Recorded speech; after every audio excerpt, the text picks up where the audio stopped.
Con liếc làm sao? Liếc làm sao?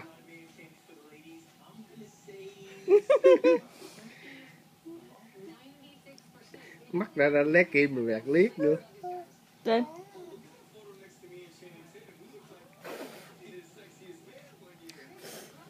Để đi. Em im bên nào. Liếc cái đừng liếc. Liếc sao? Đừng liếc sao?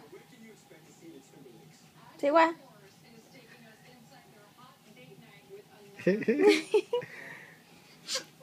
Thứ bảy chú bà mua pháo cho đành đốt nha, nãy quên mua pháo kia rồi. Pháo đốt kia sao? Pháo kia làm sao?